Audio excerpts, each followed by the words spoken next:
Have you ever felt like you wanted everyone else to just disappear, to just be all alone for once? Well, today I will be going over the story of a man who had that very wish, and for better or worse, he got it. Today I want to talk about the Glendale Archives, a new analog horror series that has popped up recently and piqued my interest. From just a cursory glance at the channel, it seems to depict a man in some sort of apocalypse almost, just sort of going about his life with no people. But once you actually watch the episodes, you can see there's a lot more going on, including a very broken man just unable and unwilling to fix himself in this new reality he is in, and all the while dealing with other entities, these nesters, human-like creatures that lurk in the dark. All right, day 8 of squatting in this house. It's been really nice, actually. I've been able to sleep,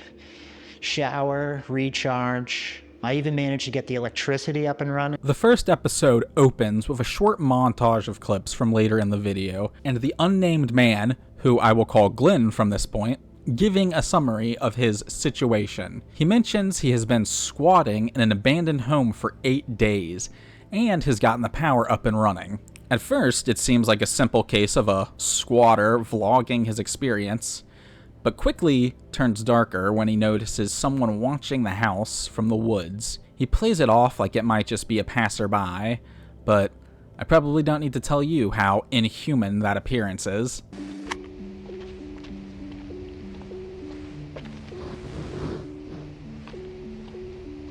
We open with Glenn walking through an empty parking lot to a grocery store called Market Bistro by Price Chopper. Now, a quick little Google search reveals that there is only one Market Bistro by Price Chopper, and that specific one is located in New York, specifically Latham. So, very early in, that is very helpful for the location.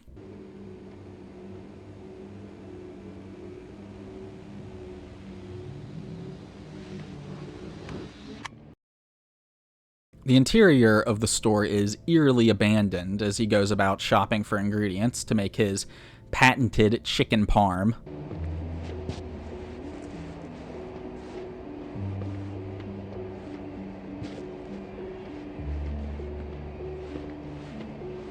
You never know. As he begins to leave, he sets the cash near the register to pay for his groceries, as if anyone was around to accept his money, although he only makes it a few steps before turning back and grabbing the money. The way he sort of says, "You never know," as he goes to pick it back up, to me almost reads like he's hoping people come back one day to, accept his money, or like, he'll have some use for it in the future. Overall, this section gives a creepy vibe. Glenn plays it off as a normal shopping trip, but the obvious absence of people is pretty impossible not to notice, which makes his ignoring it all the weirder. So straight away, the title for this section gives away the feeling of danger. After all, why would you need to set traps if you have nothing to fear? Here we see our buddy Glenn going over the various security issues of his temporary home, namely the furnace room, window, the basement door, and the door underneath the porch patio. He shores up the home's defenses with various Home Alone-style traps, only slightly more lethal, including a leaking bottle of gasoline set up to ignite whoever attempts a break-in. Not only this, but he installs noisemakers on all the doors and windows of the home. Quite an intense setup if, he's just a regular squatter. The next section, Nightfall/Dinner, can only be described as Food Network if it was some sort of nightmare fever dream performed by your sleep paralysis demon. At 6 minutes, this is the longest section so far and opens with Glenn staring out the window. Although with the darkness, it is impossible to see his expression and make out whatever he's thinking. We then cut to an overhead shot of his countertop as he preps the chicken for cooking. Not much to really add here, he just, flours, breads, egg washes some chicken. Although in very eerie lighting, after the chicken is prepped, we see Glenn adding a very generous amount of oil to the pan before taking a quick moment to peer out the window again, perhaps some amount of paranoia coming through. And now finally comes the cooking. And much like before, there isn't really much to add here. He simply cooks up some Now, admittedly very good-looking chicken parm, although the oddest part of this is how normal he seems to react, almost like this whole thing is some sort of pretend vlog to like almost force a sense of normalcy. We finish this section watching Glenn perform a mundane routine of stretching and working out before he settles down to eat his hard-earned chicken parm. I would say this section sort of carries on the creepiness from the shopping section. Just the general eeriness of the cooking segment, combined with Glenn pensively staring out the window multiple times, just kind of creates a feel of imminent danger, like we're waiting for something to happen. All that walking around today got me hungry. After making sure it is safe, Glenn finally settles down to eat, enjoying his meal. While the fire crackles behind him, the peaceful moment is broken when Glenn begins recounting his day, particularly his anxiety involving the strange man he caught watching the house. That guy really freaked me out outside. I think that anxiety just takes a lot out of me. Although he quickly switches focus back to the chicken parm and how many restaurants fail to deliver on that same dish. Almost like he is trying to distract himself from the obvious threat outside. Lonely tonight. Particularly lonely. Just sort of missing some camaraderie, I think. I tell you what I don't miss about people right now. So, finished with his 5-star meal, this next part gets a little emotional, is Glenn just starts opening up to the camera, sort of pouring it all out. In particular, talking about his loneliness, which is pretty understandable considering his circumstances. As he vents, I sort of get the feeling that he's been lonely for quite some time, like before everyone seemingly vanished. And it doesn't take long before he starts to ruminate on what he didn't like about when others were around. I tell you what I don't miss about people right now. It's feeling in debt to people. You know, emotionally more than anything. You know, being predator to other people's unresolved issues. Feeling obligated to give my time. He speaks about the pressure he feels being in debt to other people, and the toll that takes on him emotionally. He goes on for a while, ranging from his complaints about work, and his employers, and even family, stealing all of his time. He continues, lamenting that he needs to work and do these activities that he hates just for, you know, the money he needs to live. Also pausing to talk about the pressure of a boss breathing down your neck. And I mean, so far, these are all very normal feelings. I think, you know, stuff most people, almost everyone has felt and can relate to. Although I think you can already tell there's more underneath the surface, and it doesn't take long for that to come up.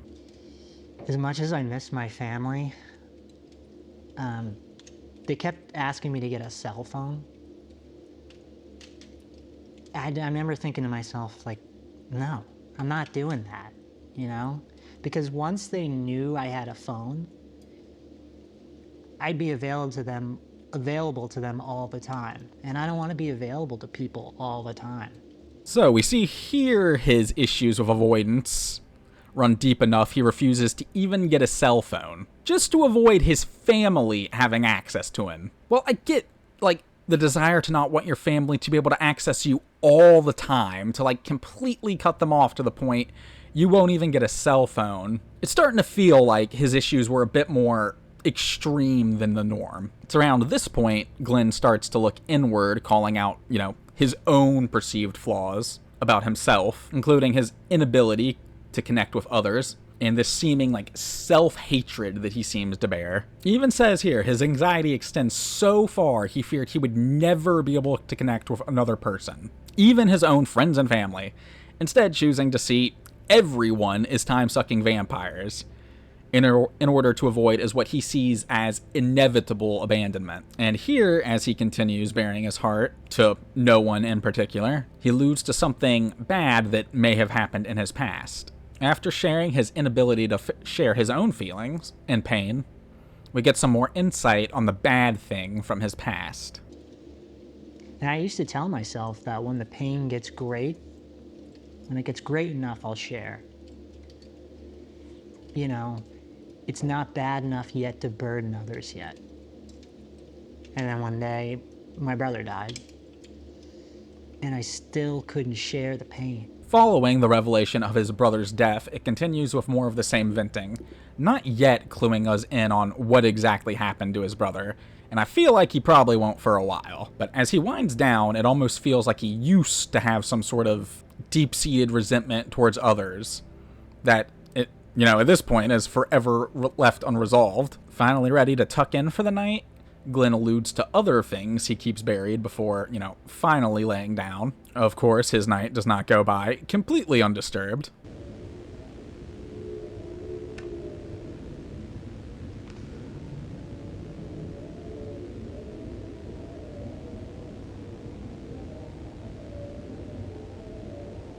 What am I seeing right now? That's fine. That's definitely fine.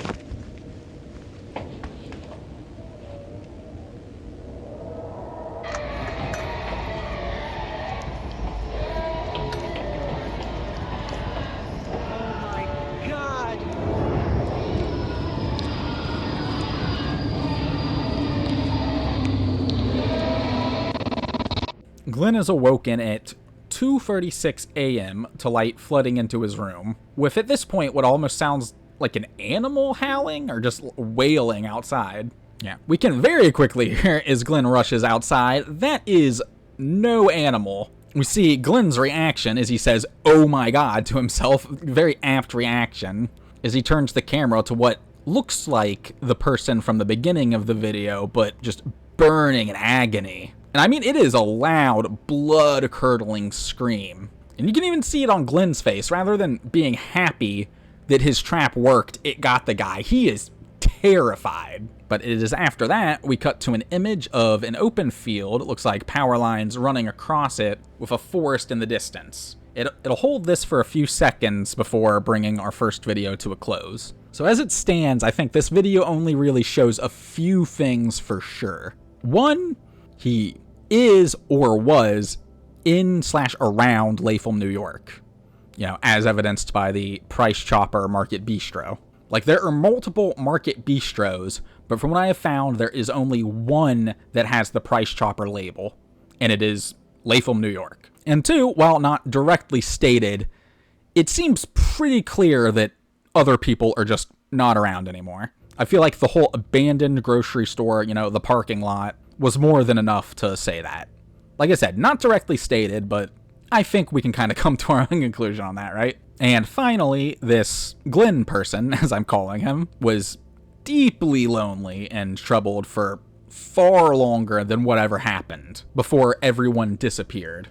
And while a good bit of his stuff resonated with me, really, it felt like there was a lot of real stuff put into that segment that I feel like a lot of people will kind of feel as they watch it. I feel like a lot of it went far deeper than, most people would have to deal with. And it feels like almost hints of something deeper underneath, maybe. Especially when he starts talking about his brother's death and then kind of just immediately pivots. And I think for the most part, those are the three things we've got concrete. At least that, I've seen. And while this isn't very much, we still have 2 more videos to go over. Day 4, squatting in this abandoned house. I haven't seen another person in 81 days. A couple days ago, I decided to suit up and head north into the surrounding hills. All right, we're heading out, so I hope I don't die. So, right from the start, we get a few tidbits of information. First, he mentions it being day 4 of squatting, meaning this video takes place before the previous one. He also not only confirms that everyone else is gone, but mentions it has been 81 days since their disappearance. He also finds a map, and while barely intact, he intends to use it to trek north in search of others, presumably. So after some time, he travels, finding himself in another empty parking lot, familiar to the first video, and while the lack of people is expected, I feel like I would expect it to have more cars. It kind of seemed as he looked towards the store there may have been some, but it really looked like just completely empty. And also, as he sort of near the end of filming the lot, he sort of pans to a shopping cart with something in it. It is unclear due to, like, distance, but it looks like it could perhaps be a body, like maybe a nester. Also, as he scouts the surrounding, he uses a radio to alert him to danger, just sort of checking around for static sounds. Yeah, upon hearing what to me just sounds like basic static coming from the inn, I change course.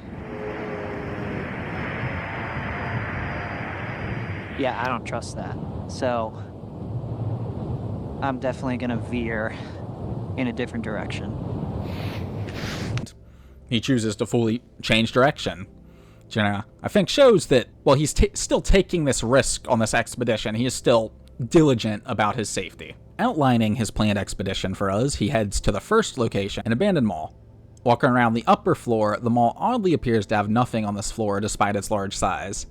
And as Glenn continues exploring, it takes on an almost back rooms-esque feel. Like, you know, very liminal space feel. After expressing his anxiety over the openness of the mall and not having anywhere to hide, he proceeds down the escalator following the sound of music seeming to come distantly from somewhere else in the mall. Now on the ground floor, he stumbles into a hallway with what I assume lined with doors to offices. He tries his luck at finding others down here. I think he assumes they might be using this area as a hideout for some reason.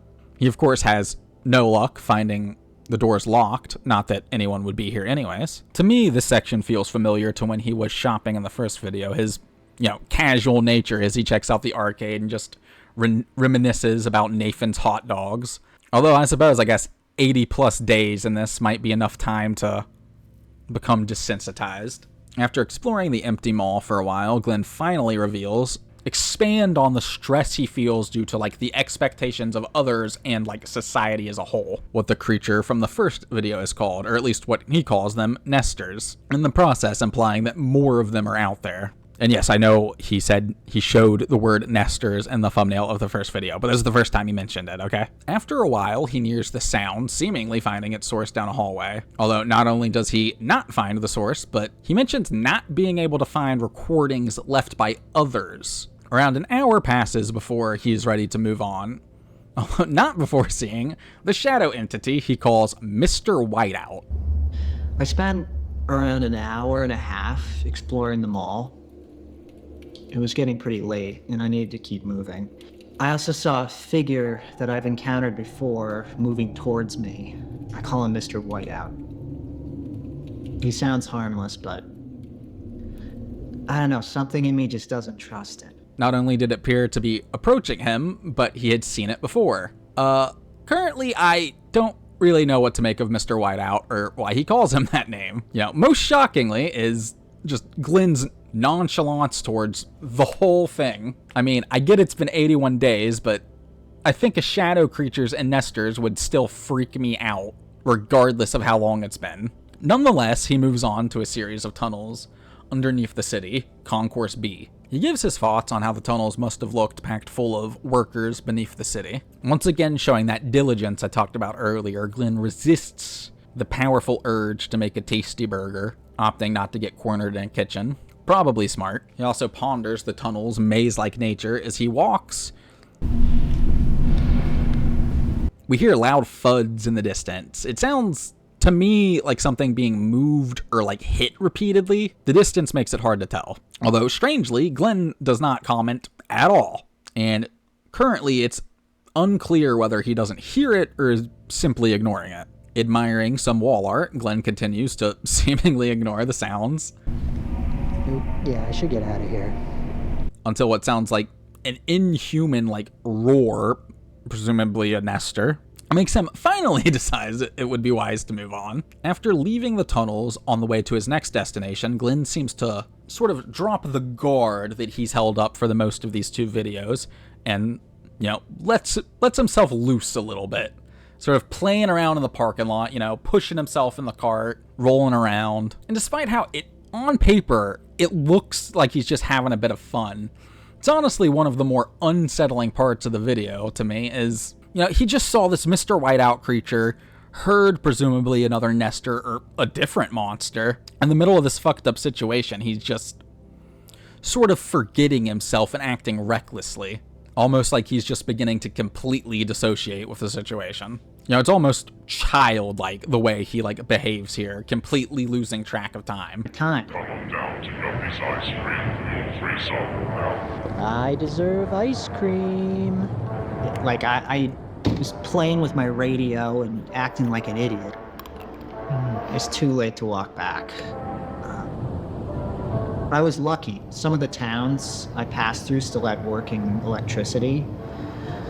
I assume they were connected to some industrial-sized power center that hadn't yet failed. Continuing to be reckless, he happens across a very suspicious message over that little radio we showed earlier, promising free ice cream to whoever comes down to Guptill's ice cream shop, managing to break in and somehow secure the ice cream without any incident. Night falls as Glenn continues to mess around, and before he moves on, we happen to see what appears to be two more of those nesters sort of hunched over in the darkness in what looks like a little back rooms to one of these strip mall shops. And despite shining his light on him, they don't really seem to react to Glenn at all as he just moves on, no issue. And perhaps more importantly, Glenn finally addresses what I think is a massive elephant in the room we haven't brung up: power. He mentioned in the other video, which takes place after this one, and we've seen in this video, that power seems to full stilly be on. And it's been, as he said, 81 days at least. And I don't know much about power grids and stuff, but I cannot imagine many of them still stay up 80 plus days after everyone has disappeared to, maintain these systems. Like, maybe a grid could still be running, but delivering it across the entire city and whatnot still, I don't know. It seems far-fetched to me. So unless I'm missing something and the power could feasibly still be running, to me that hints on something else going on besides just everyone disappearing. Although, moving on from this, we see Glenn sort of stumbling through the darkness until he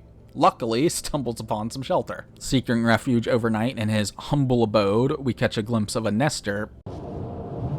At any moment, I could have run into a nester, so I had to do something.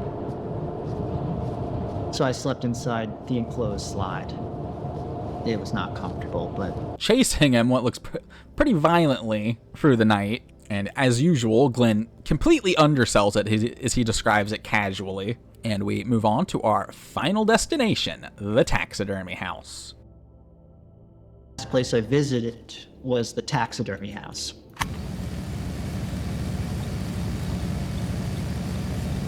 It used to be a family attraction. Walking through it now, I kept mistaking the stillness for life.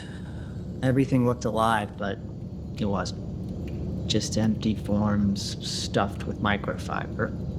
Arriving at said taxidermy house, a place that would be creepy normally, we are treated to some taxidermies as well as some human mannequins. Glenn comments on mistaking the stillness for light, maybe a sign of his own mental exhaustion, being completely isolated for over 80 days. He moves through the place, stopping to take in the many exhibits as he goes, silently most of the time. After a sad failed attempted communication with a deer taxidermy, he sees an exhibit depicting, just looks like some guys doing hard labor.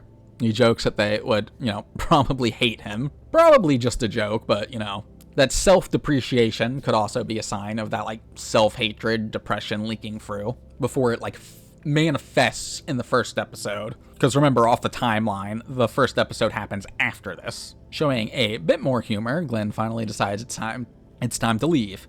After seeing the deer he tried to speak to one last time. Almost like he was hoping it would just come back to life. All right, I'm gonna get going. As I walked home, I thought about nesters. I really don't know much about them. Only that they can shift from calm to hostile in seconds. Once they settle somewhere, infestation usually follows. I've encountered that. They look human, but something is off about them. Something is just not normal. Finally get some crumbs of info regarding the nesters as Glenn ponders his own understanding of them. He mentions they behave erratically, calm one second, violent the next. They also seem to what he calls infest areas. I assume that means that when one shows up, others follow, right? Almost like an insect infestation. When one settles down somewhere, you'll get a bunch more. He also notes their somewhat human-like appearance. But yeah, unfortunately, that's all we get. So nothing really on their origin yet. He also ends the video sort of lamenting the fact that he was unable to find anyone and considers heading south towards the water. Okay, so with video 2 under our belt, let's see what we learned. Well, we don't get much concrete. We do get some good tidbits. Him confirming that everyone else is gone is nice. Even better is confirming it's been 81 days since they disappeared. Also, him bringing up the powers and his own explanation of being a power grid seems interesting to me, as he didn't seem very sure. It seemed like a guesswork the way he said it, and to my mind, I don't buy that it would not have failed. Moving on, we also get some info about how the Nesters act, and while it is nice, like I said, it's not really enough to guess about where they come from or anything. And we find out that there are other entities in the case of this Mr. Whiteout. So with 2 being a thing now, you know, there's no reason there can't be more. And obviously, as far as Mr. Whiteout goes, both his shadowy appearance and name raise questions, but unfortunately, I have less on him than the Nesters, so I can't really hazard a guess. Although finally, we do have one last video to go over. And here we are at the last video. Real quick, I'm gonna set some stuff straight. Due to this last video being much shorter than the others, and its nature is sort of a solo therapy session, much like the last half of the first video, I feel this one is much better to just summarize rather than summarize, you know. And while we do it, you can enjoy this picture of a Nestor doing its best shocked Pikachu impression. So, our man Glenn opens up, bashing himself for his own lack of self-care, and letting his own mental state fall this far before, you know, seeming to liken his tendency to self-isolate to like an addiction. And he even goes so far as to admit that he doesn't want to stop. Like, even like a minute or 2 into this, it feels like more raw than that first video. Just, you know, when he's admitting he's in pain and, you know, he just doesn't want to try to fix it. Doesn't have like the energy, the willpower, like whatever it is. You know, even worse when he says what he thinks he needed is for like someone else to hear him say this stuff. What he needs in this situation is someone else to finally unload onto, and he can never do that because they're all gone. You know, even worse, he could have fixed it in the past, but he didn't. He spent all that time avoiding people. Yeah, now he seems to believe it's too late. He continues to talk about his fear of abandonment, which we've seen. Also continuing to, but going forward, a bit, a part that interests me is when he starts talking about what he calls objectively bad things. I believe he says that exactly. But like, he almost begins like he's gonna say something particular. Like, he starts to say, I could never imagine intentionally, and then switching to overpowering someone or treating them less than human. Just the way he said it, it felt like he was initially going to say something else before, you know, making it more vague. And it just felt interesting that, you know, he brings up objectively bad things and he goes immediately to, overpowering someone, treating them less than human. Like, it almost makes me think that, like, either he was like a victim of something like this, or he did something like that to someone else. And that part could easily be me overthinking. I just thought it was odd when he mentioned it. Another odd line, he like just sort of as an offhand mentioned being left for dead, which also made me think, is that what happened? A thing that happened to you? Is that why you have such a big fear of abandonment? Did your parents or someone else leave you for dead? Yeah, finally winding down, he notices this handsome fellow watching him, and as usual is far too casual about it. As he finally decides to skedaddle, we see the video end with him trekking through the snow. And with that, we have explored all there is. Okay, well, except for one thing. I chose to keep this secret for sort of the end part. I thought that would be a fun way to do it, and that is the descriptions of each video. And they do actually have some stuff in them. So we'll start with the third. All right, so here we have, it says, the Glendale Archives Field Notes 01. This is a smaller, simpler entry than the primary logs, but the contents provides a direct window into the subject's state of mind. We've included several location inserts that were covered with the audio. Study them. They may be the only clues we have to determine where he has been and exactly where he is going next. Stay vigilant.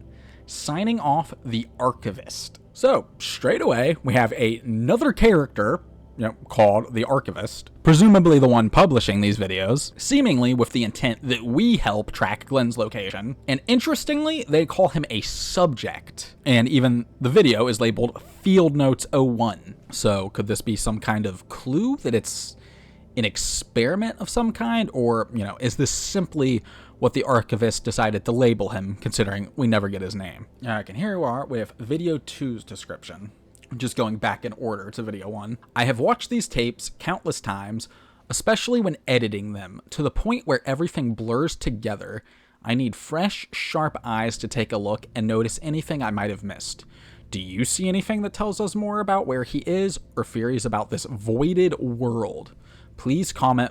I assume that's supposed to say below. Archive entry 002 follows the subject during his third month of isolation, as he discovers a hand-drawn map leading to several empty places that once served as hubs for human activity. This recovered footage documents a high-risk excursion through a desolate shopping mall, the subterranean tunnels of Concourse B, and a taxidermy museum where the boundary between life and stillness begins to blur. As the subject navigates these liminal spaces and encounters the entity he calls Mr. Whiteout, the recording captures the haunting silence of a quiet apocalypse.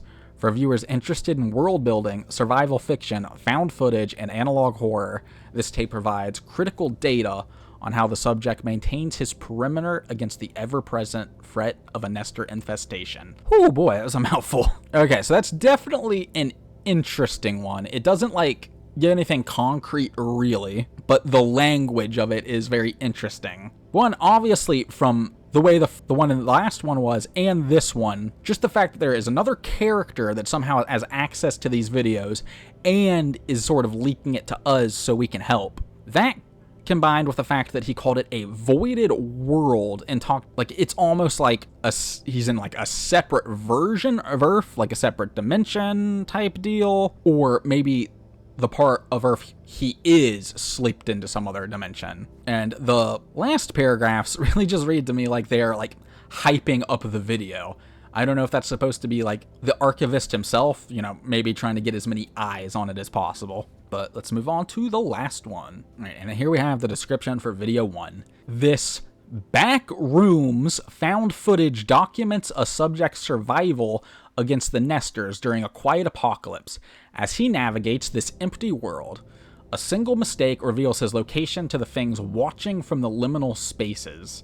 About this log, this analog horror entry captures the eerie calm of a life spent in solitude, from atmospheric ASMR to the tension of setting survival traps. This file explores the nostalgic horror of an abandoned reality. And then also interesting, the hashtags for this video includes backrooms, liminal spaces, and analog horror found footage nesters. Also down at the bottom is another little addendum not included in the other descriptions. Archivist note: for classification and indexing purposes, the following clarification is included. Archive footage: a recovered log from a fictional survival scenario involving entities known as nesters. All characters, events, and mechanisms depicted exist only within this narrative universe. Okay, so that one was probably the most interesting. Just right off the bat, referring to the series as back rooms found footage, and refers to entities, or refers to the nesters as entities watching from liminal spaces. Very common name for all the backroom stuff. They're all entities of some kind. So this does also come along with the fact that this is the only one that has that disclaimer at the bottom calling it a fictional scenario. So that might make it a little harder to use the description of that one, but I'm not sure. That feels like one of the videos just needed to have the "this is a fictional series" disclaimer, and it would be weird considering the other two videos have tidbits of actual information about the series, has this Archivist character. So it seems weird to me that it would be referred to backrooms without actually meaning anything. Okay, so now here we are, finally at the end. Well, the end for now, I should say. So the big question, can we piece it all together yet? Not really, to be honest. Only 3 episodes in, I can only really make guesses as to what the bigger picture could look like. And before I saw the descriptions of the first video, I believe my thought process was that it was some sort of alternate reality or hell situation. Either Glenn somehow manifested this world, via his own extreme avoiding tendencies, or he died and it's like, his own personal hell/purgatory/limbo. This was all based on, those therapy sessions where he goes in very extensively about his avoiding tendencies and his self-isolation. So it felt like a very karmic outcome that he would end up in a world alone. The fact that it was almost suited to him made me think either somehow he manifested it or he died and this is just his own personal hell. In either of those cases, I don't know how it would be a video series that like this Archivist character gets to us, There's no way to fill that in. And so that's where the description of the first video comes in. I think where he's at, the world or whatever he's in is like either a version or just a floor of the backrooms. Yeah, I think it fits nicely, especially with the description almost straight up calling it backrooms. And then with, the Nesters and Mr. White, they make a lot of sense as backroom entities to me. And then even going as far as to refer to them as entities. And that even goes in further on other things. The whole power being up inexplicably this long, grocery stores still being 100% stocked. These both seem like plausible quirks of a backrooms floor. If somehow a floor of it was just all of Earth, or maybe even just a country, however large it is. Otherwise, I don't know how everything was still running. And I think it works with the whole Archivist setup of him getting the clips out, is it seems similar to multiple other setups for backrooms. We know that people can no-clip in, and in many backrooms lores, these sort of corporations, research and whatnot, have access to it, and they seem to recover footage all the time from it, So if all the, sort of holes filled in to see if it could work, I guess the big question would be, how would he get into the backrooms? And I guess, the plausible, boring answer would just be that he just no-clipped in somewhere. But that just feels boring. Just a working guess I have is that he may have been working for a company involved with the backrooms, perhaps as a researcher or scientist, or maybe someone lower down the board. And this is a massive stretch, and my only clue for that is that in the first video, he mentioned, using a clipboard for work. It is sort of just me working backrooms. Working backrooms, I'm keeping that in. Working backwards from the conclusion that it could be the backrooms, with all the other stuff fitting nicely to me. It would make sense that, he was some sort of employee for this corporation and somehow ended up in whatever this version of the backrooms is. And it's just sort of that mention of the clipboard combined with, the direct backrooms mention and the other stuff fitting in with it. But, that is just a working theory off, what seems to be an very early version of this series. Hopefully we do get a lot more information. And as to whether I'm right or wrong, this entire series has been a treat to explore. It feels very fresh compared to any other analog horror I've seen in the last year. And I can't wait to, properly give this a go when hopefully the series concludes. Hello and welcome to the end of the video. First of all, I want to say thanks for, if anyone actually made it this far. This was my first time making something in this style, so I'm sure it was really rough around the edges, but I had fun making it, and the goal was to just, get it out within a certain time frame, and then I could start working on the next one. And hopefully, just get better as I keep doing them, which I plan on doing, on top of, the reactions and other stuff. But yeah, I think that's pretty much it. I just wanted to, say a quick thanks, and, and one piece of, housekeeping I have to mention, of course. The day of, or, the day before I could, actually get this video finished, they actually released another video, of course. Right on the cusp of me putting this one out, they put another video out. And on top of that, seemed to change the name of the channel from the Glendale Archives to the Glendale Archives, which makes me look a little bit stupid every time I say Glendale Archives now, but it is what it is. Obviously, if you've made it this far, you know that I didn't throw that in. I'll probably I'm obviously going to react to that one, so I haven't seen too much of it yet, just like the beginning segment. I think give it like 3 full-length episodes, and then maybe I do this again. Other than that, I know there are a few like minor errors, or less errors, and things I just kind of like overlooked in the video, which I'll either put in the description or like a pinned comment. But yeah, I think that is finally it. Everything I need to say. Thanks for once again for watching if you made it this far, and until next time, peace.